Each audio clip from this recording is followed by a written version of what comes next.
is that there's been this ongoing push by different participants, and especially on the mining side, to have silver declared as a strategic metal by various governments, especially in the West. A lot of silver goes into military applications.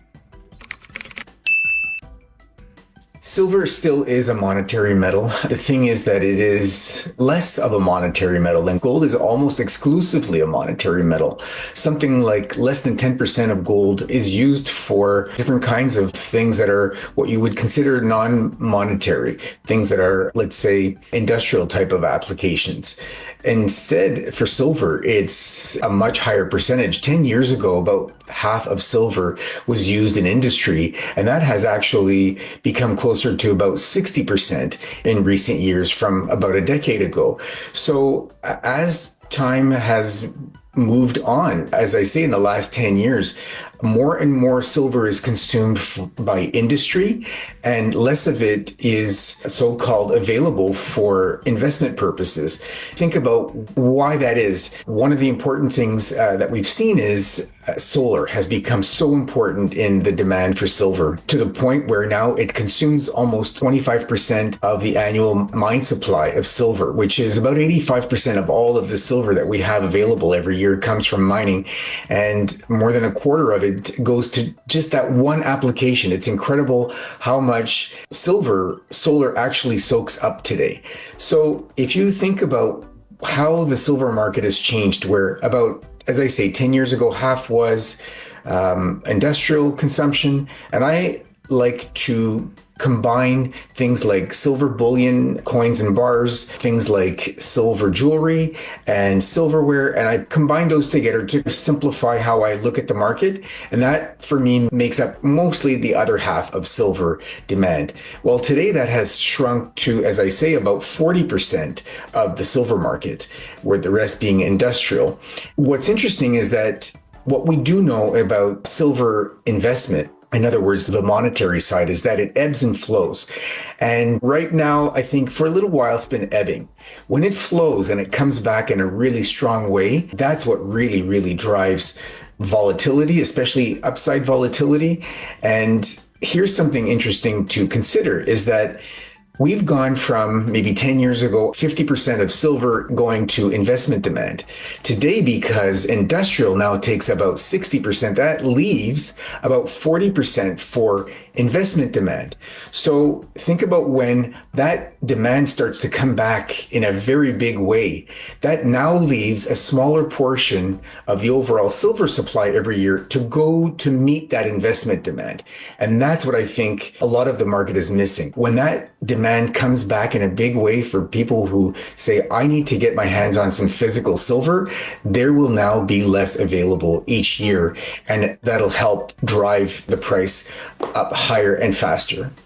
Yeah, so that's an interesting question. I mean, a long time ago, silver was used as money. Perhaps I shouldn't say a long time ago. Up until about the 1970s, many nations were still using silver in their coinage. So technically, in that sense, it was money until 50 years ago, late 60s, 1970s or so.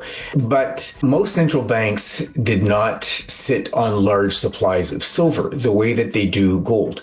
It is a lot bulkier for the same value as gold, and you need so much more silver to represent the same value in gold. I honestly do not see any kind of reasonable argument for silver to become some kind of a central bank reserve asset. That being said, Russia last fall did say that they were going to start to add silver to their reserves, along with, I believe it was platinum and palladium, and of course gold. That's an exception. But I think that part of it was a little bit more strategic. And that's something that we've certainly seen more and more in the last sort of year or so, or couple of years, is that there's been this ongoing push by different participants, and especially on the mining side, to have silver declared as a strategic metal by various governments, especially in the West. A lot of silver goes into military applications.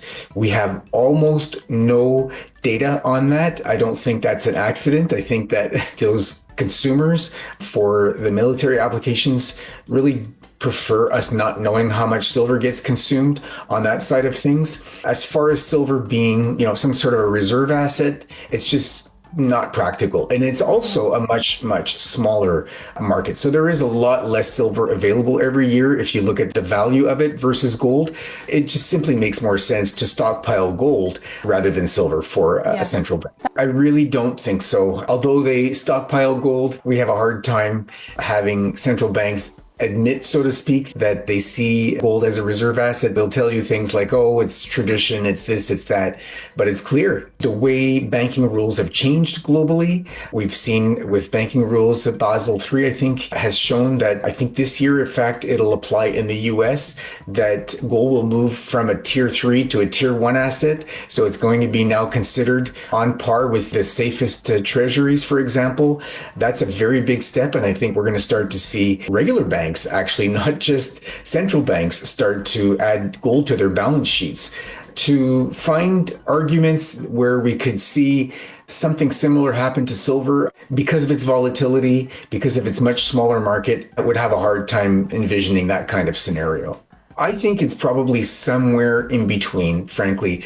I do think that it's going to be a slow grind lower. You'll have your peaks and valleys, and you'll have some volatility. We've seen that quite a bit actually lately. US dollar index has moved where you get these moves of 3, 4, 5% in a matter of weeks or months, which is very atypical for a large global type currency. So the volatility certainly is there. But I do think that you're still going to have, over time, countries and large corporations and even smaller companies that trade with others being more than happy to settle in the dollar because it really has such tremendous liquidity and recognition. And it's so readily accepted all over the world. And you still have so many commodities priced in the dollar. So in that sense, I think the dollar's position will stay relatively dominant, but it will continue to kind of grind lower over time. When I look at charts of the US dollar index, for example, it peaked in the mid 80s, around 125, 130. It peaked again around 2000, around 110. I think it's actually peaking right now somewhere close to 105, or recently peaked near 105. It dropped off to about 100 or so. We're right now back around 103. But I think, especially given, events of the last few days and weeks and months in the US, and if you look at history with Trump as president in his last mandate, this is exactly how it played out. The dollar peaked soon after he took office and then started to roll over and got weak. And he's very vocal about wanting a weaker dollar. And, that's good for him and his businesses. It also encourages U.S. exports because they become cheaper. So there are a lot of reasons why both Trump wants a weaker dollar and why I think sort of fundamentally it's heading that way anyways. And especially, like I say, events of recent weeks are just going to push the dollar lower. There was a really interesting chart that I saw a few months ago, and it showed the relative importance of different currencies, larger currencies worldwide. And that included, let's say the Swiss franc, obviously the US dollar, the pound, the UK pound, the Australian dollar, the Canadian dollar, the Japanese yen. It also included the euro, and it included gold. Well, what was interesting was, for the first time ever, gold has now surpassed the value of the euro as a reserve asset for central banks around the world. So that's also very telling. And in the last sort of 10 or 15 years where we've seen that gap close, we've also seen that the US dollar's role as a reserve currency on central banks' balance sheets has also started to shrink, where it was sort of in I believe it was maybe 15 or 20 years ago, it was mid to high 60%. Now we're just somewhere around the low 50%. So I think that's what we're going to see. We're going to see it continue to grind lower.